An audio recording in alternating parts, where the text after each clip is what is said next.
шилжиж байгаа бас нэг том алхам. Тэгэхээр өнөөдөр бид тэр рол орон сууцч болох иргэдийн аятаа тогтоо орчноор одоо хангах нь бол одоо төрийн бодлогын бас нэг чухал үүрэг. Өнөөдөр зөвхөн барилга барьж байгаа хэсэг нь одоо энэ мөнгөөр одоо хөлжөө тансаг орон сууц бариад байна гэдэг бас тийм биш ээ. Өнөөдөр одоо энэ сүүлийн 4 жил 82 мянган айл өрх одоо энэ ипотекийн зээлийн үр дүнд орон сууцтай боллоо шүү дээ. Тэр дотор чинь одоо тансаг хэрэглэлтэй нэг хэсэг бий, дундаж хэрэглэлтэй нэг хэсэг бий, бас одоо өөрийнхөө боломжийн хэмжээнд одоо хэрэглээтэй байгаа бас нэг хэсэг байх. Тэгэхээр энэ одоо хэрэглээг бид бас зөв тооцож гаргах хэрэгтэй. А өнөөдөр зүгээр яг тэр гадагшаа валют урсаад байгааг би зөвшөөрч байгаа. Гэхдээ энийг зогсоох нөгөө талд нь төрийн бодлого бас явж байгаа. Үйлдвэрчлэлтийг дэмжих одоо ипотекийн одоо энэ бодлоготой уялдуулаад жишээ нь одоо Чингис бондын мөнгийг бид нар одоо 1680 төсөлд бол энийг зарцуулсан шүү дээ. Тэгээ өнөөдөр цементийнхаа импорт хэрэгцээг 100% хангадаг болсон. Энэ бол одоо бас энэ ипотекийн бодлоготой зэрэгцээ хийж байгаа төрийн бодлого. Энэ бол өөрөө гадагшаа урсах валютыг хязгаарлаж өгч байгаа. За ер нь бол нийгмийн даатгалын сангийн үлдэгдэл хөрөнгийг түүний зарцуулалт бол ер нь яаж менежмент хийж зөв өсгөж бас энэ одоо мөнгөний хөрөнгийг арвижуулах ирээдүйн одоо нийгмийн баталгааг нь хангах, амьдралын хэрэгцээг хангаж авч явах гэдэг асуудал дээр бол түр бол онцгой анхаарах хэрэгтэй л доо.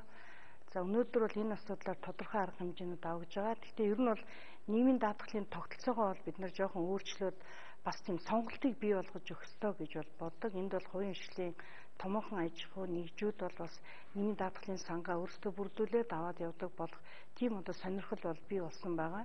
Тэгэхээр энийг бол бас төрөөс дэмжиж хууль эрхцэн орчин боловсронгуй болгоод гаргаад өгчмөр юм шиг байна. За нөгөө талд нийгмийн даатгалын сангийн үлдэгдэл хөрөнгийг бол одоо менежмент хийх асуудал дээр бол хүмүүс янз янзаар олон одоо ургалж санал бодлыг оролдуулдаг. Нөгөө талаас хүмүүс бол илүү их одоо хардах хэрэгтэй. Тэгээ энэ хөрөнгийг одоо буруу зөв зараад өргөлгөн болгоод эсвэл одоо амьдралын баталгаа ирээдүйн тэтгэврийн сангаас тэтгэврээ авах тийм боломжгүй болчих үедээ гэдэг тийм болгоомжтой бол их байдаг. Тэгэхээр энэ бол ер нь илүү бас хариуцлагатай хандах хэрэгтэй юм одоо сан байдгаа гэж боддог. Тэгээ хүн амын бүтцийн өөрчлөлт насчлалын тухайс Эрдэнэ сайд ярьж байгаа. Үнэхээр 2030 оноос бол их эхэлнэ. Өнөөдөр манай нийгмийн даатгалын шимтгэлээ төлдөг хүмүүсийн хувь хэмжээ бол одоо харьцангуй нөгөө орон сууцны зээлд хамрагдах гад ипотекийн зээлд хамрагдах гад хүмүүсээс арай илүү жоохон төлж эхэлсэн юм шиг байна. А ер нь бол нэг 50-60% нь одоо бол төлдөг болсон байхаа гэж би бодож байна. А өмнө нь бол бараг нэг 40% төлдөг байсан.